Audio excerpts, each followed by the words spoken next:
जय जोहार, नमस्कार। छत्तीसगढ़ यह न्यूज़ देख रहे हैं आप। छत्तीसगढ़ की तमाम बड़ी खबरों को विस्तार से बताएंगे, जो लोगों की जिंदगी से जुड़ी हुई बहुत ही महत्वपूर्ण खबर है। इससे पहले आप छत्तीसगढ़ से हैं और छत्तीसगढ़ समाचार ठीक इसी प्रकार रोजाना देखना चाहते हैं तो नीचे लाल कलर के सब्सक्राइब बटन को दबा करके चैनल को सब्सक्राइब कर लेना है।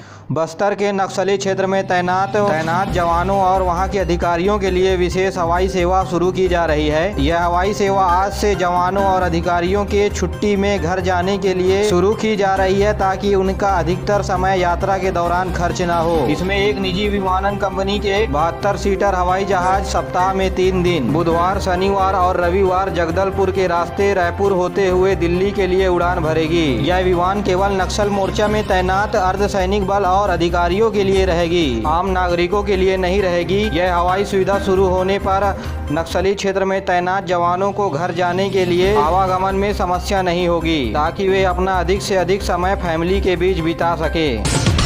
मुख्यमंत्री भूपेश बघेल भेंट मुलाकात कार्यक्रम के तीसरे दिन सूरजपुर जिला के प्रतापपुर विधानसभा के रघुनाथ नगर में लोगों से सरकार के द्वारा चलाई जा रही जन कल्याणकारी कार्यक्रम के बारे में जानकारी ली। इस मौके पर वे रघुनाथ नगर में कॉलेज बनाने और वाड्रप नगर में मिनी स्टेडियम खोलने के लिए आश्वासन दिया है और अपर कलेक्टर लिंक कोर्ट शुरू करने की घोषणा की है। साथ ही साथ रघुनाथ नगर में तालाब बनाने की मंजूरी दी। वहीं गोविंदपुर जिले में जिला सरकारी बैंक की शाखा खोलने का ऐलान किया। इसके अलावा मुख्यमंत्री ने ग्राम केरता में 3 करोड़ रुपए की लागत से 15 विकास कार्यों का लोकार्पण और भूमि पूजन किया। अपन प्रवास के दौरान मुख्यमंत्री ने रघुनाथ नगर में चौपाल के दौरान लोगों की शिकायत पर पटवारी पन्ना लाल को निलंबित कर दिया। वहीं सूरजपुर जिले के गोठान में लापरवाही की शिकायत पर डीएफओ मनीष कश्यप और रेंजर संस्कृति को निलंबित कर दिया। वहीं वाड्रप नगर में मुख्यमंत्री ने 57 करोड़ रुपए की लागत से 31 विकास कार्यों का लोकार्पण और भूमि पूजन किया। इस दौरान आम लोगों से बातचीत करने के बाद अधिकारियों से भी मुलाकात की। लोगों की समस्या का समाधान करने के बाद तुरंत निराकरण करना चाहिए और लोक सेवा गारंटी के समस्याओं का निपटारा भी तुरंत करने को कहा। इस मौके पर मुख्यमंत्री ने कहा कि पुलिस का काम करने का तरीका लोगों को न्याय दिलाने के लिए होना चाहिए। श्री बघेल ने नामांतरण, बंटवारा और रजिस्ट्री जैसे प्रकरण को तुरंत निपटाने के लिए भी आदेशित किया।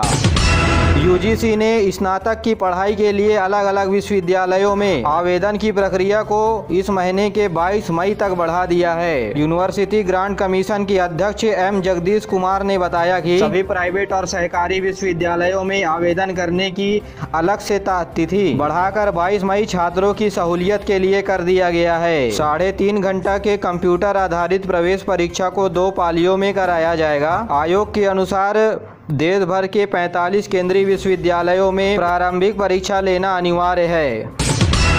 दुर्ग क्षेत्र के पुलिस महानिरीक्षक BN मीणा ने राजनांदगांव और मानपुर क्षेत्र का दौरा कर पुलिस अधिकारियों की बैठक ली। दौरान वे कानून व्यवस्था की जानकारी दिए और जरूरी निर्देश सुरक्षा व्यवस्था को बनाए रखने के लिए है। पुलिस का लोगों के साथ संपर्क बनाने और उनकी समस्याओं का निपटारा करने को कहा और पुलिस महानिरीक्षक ने नए जिले के गठन के लिए सभी निर्देशों को पूरा करने को कहा। गौरतलब है कि मुख्यमंत्री प्रदेश के प्रवास पर निकले हुए हैं। इस दौरान लोगों की समस्याओं को सुनकर उनका तुरंत निराकरण भी कर रहे हैं। इसी वजह से पुलिस विभाग भी मुस्तैद हो गई है।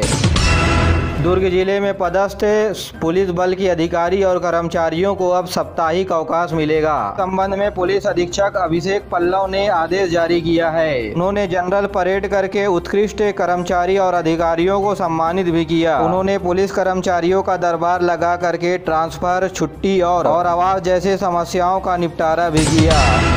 कांकेर पुलिस ने एक लॉज से पति पत्नी समेत 2 बच्चों की लाश बरामद की है। खबर के मुताबिक रायपुर निवासी परिवार कांकेर के कोतवाली थाना क्षेत्र के अंतर्गत मौजूद लॉज में गए हुए थे और करीब 2 दिन तक किसी के भी कमरे से बाहर नहीं निकलने पर लॉज प्रबंधक ने पुलिस को सूचना दी। इसके बाद कमरे की दरवाजा को तोड़ने पर पुलिस ने दंपत्ति और 2 बच्चों की लाश को बरामद किया, जिसके बाद पुलिस ने मामले की जाँच शुरू कर दी है। और अब पेश है मौसम का हाल। बंगाल की खाड़ी के ऊपर बना हुआ कम दबाव का क्षेत्र रविवार तक चक्रवात के रूप में बनने की आशंका है। मौसम विज्ञान केंद्र उड़ीसा के भुवनेश्वर के मुताबिक 9 मई को उड़ीसा और 10 मई को आंध्र प्रदेश तक पहुंचने की चक्रवात की संभावना है। रायपुर मौसम विज्ञान केंद्र के मुताबिक इस चक्रवात का असर छत्तीसगढ़ में पड़ने की कम संभावना है। इस बीच प्रदेश के कई हिस्सों में बीते दिनों तेज हवाओं के साथ बरसात हुई है। मुंगेली और कवर्धा में अच्छी बारिश होने की वजह से तापमान में गिरावट दर्ज की गई है। राजधानी रायपुर और आसपास के क्षेत्रों में भी बादल छाए हुए थे, जिसके चलते गर्मी से लोगों को राहत मिली है। विश्व प्रसिद्ध केदारनाथ धाम का कपाट बीते दिनों खुल गया है। इससे पहले बाबा केदारनाथ के पंचमुखी डोले धाम पहुंचा और इसी बीच यमुनोत्री और गंगोत्री धाम की यात्रा आसानी से चल रही है। और पद्म पुरस्कार के लिए इस साल नामांकन 15 सितंबर तक किए जा सकेंगे। इसके लिए ऑनलाइन नामांकन और सिफारिश भेजने की प्रक्रिया शुरू हो गई है और पुरस्कार की घोषणा आने वाले समय पर 26 जनवरी को किया जाएगा। रायपुर के स्वामी विवेकानंद आदर्श पीठ उच्च माध्यमिक विद्यालय में निःशुल्क प्रवेश प्रक्रिया शुरू हो गई है। विद्यालय में 9वीं, 11वीं और 12वीं के प्रवेश के लिए 17 मई तक आवेदन किया जा सकेगा। महिला एवं बाल विकास मंत्री अनिला भेड़िया ने अपने बस्तर प्रवास के दौरे पर बस्तर क्षेत्र में मौजूद आंगनबाड़ी केंद्रों का निरीक्षण किया। इस दौरान वे बस्तर के कापड़ागुड़ा आंगनबाड़ी केंद्र में आंगनबाड़ी की अव्यवस्था पाए जाने पर सुपरवाइजर को निलंबित करने का आदेश जारी किया। कोरोना का संक्रमण कम होने के साथ लोग लापरवाह हुए, इसमें कोई शक नहीं। इसका अंदाजा आप इस बात से लगा सकते हैं कि अंबिकापुर में 1 लाख से अधिक लोगों ने कोरोना वैक्सीन का दूसरा डोज नहीं लगवाया है, जिसमें सबसे ज्यादा आबादी शहरी क्षेत्रों की है। अब स्वास्थ्य विभाग डोर टू डोर जाकर कोरोना वैक्सीन लगवाने की अपील एवं जागरूकता अभियान चलाएगा। वहीं स्वास्थ्य विभाग का कहना है कि कोरोना की रफ्तार भले ही कम हुई है, लेकिन संकट खत्म नहीं हुआ है और ऐसे में स्वास्थ्य विभाग लगातार लोगों से कोविड वैक्सीन लगाने की अपील कर रहा है। भूपेश बघेल ने स्वास्थ्य कर्मी और मनरेगा महासंघ के कर्मचारी एक समिति बना करके रिपोर्ट प्रस्तुत करने की बात कही है और इसके लिए मुख्य सचिव को निर्देश भी दिए हैं, जिसके बाद छत्तीसगढ़ स्वास्थ्य कर्मचारी और मनरेगा कर्मचारी महासंघ हड़ताल खत्म करने की बात कही है। इससे पहले मनरेगा महासंघ के कर्मचारी और स्वास्थ्य मितानिन मुख्यमंत्री से मुलाकात कर अपनी मांगों को रखे, जिसके बाद मुख्यमंत्री ने मांग के ऊपर सहानुभूति पूर्वक विचार करने का आश्वासन दिया है। केंद्रीय कौशल विकास और उद्यमिता मंत्री धर्मेंद्र प्रधान बेंगलुरु में नई राष्ट्रीय शिक्षा नीति के तहत पाठ्यक्रम तैयार कर रूपरेखा बनाने के लिए एक जनादेश पर हस्ताक्षर किया है। यह नीति राष्ट्रीय पाठ्यक्रम और राष्ट्रीय शिक्षा नीति के बीच एक कड़ी का काम करेगी। इस जनादेश को राष्ट्रीय पाठ्य पुस्तक लेखन के लिए एक और कदम बढ़ाया। उन्होंने बताया कि प्ले स्कूलों में राष्ट्रीय पाठ्यक्रम की रूपरेखा सरस्वती पूजा तक तैयार हो जाएगा।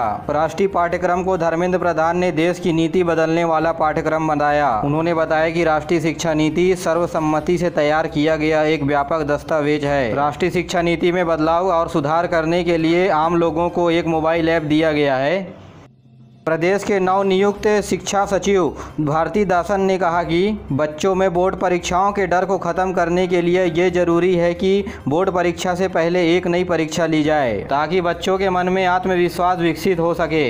बीते दिनों SCERT के बैठक में शिक्षा सचिव ने कहा कि हर एक विषय में 5-5 का 4 समूह बनाया जाए और इसमें से एक पेपर लिया जाए, जिससे शिक्षक और छात्र दोनों का आकलन किया जा सके। और शिक्षकों को चेतावनी देते हुए कहा कि शिक्षक इन कामों को औपचारिक न समझे, बल्कि इन कामों के ऊपर सरलता से ध्यान दें। उन्होंने अंग्रेजी भाषा को लेकर के कहा कि अंग्रेजी भाषा के पढ़ाने की पद्धति में सुधार करना चाहिए, ताकि प्रदेश के बच्चे अंग्रेजी माध्यम वाले प्रतियोगिताओं में प्रथम आ सकें और धारा प्रवाह अंग्रेजी बोल सकें।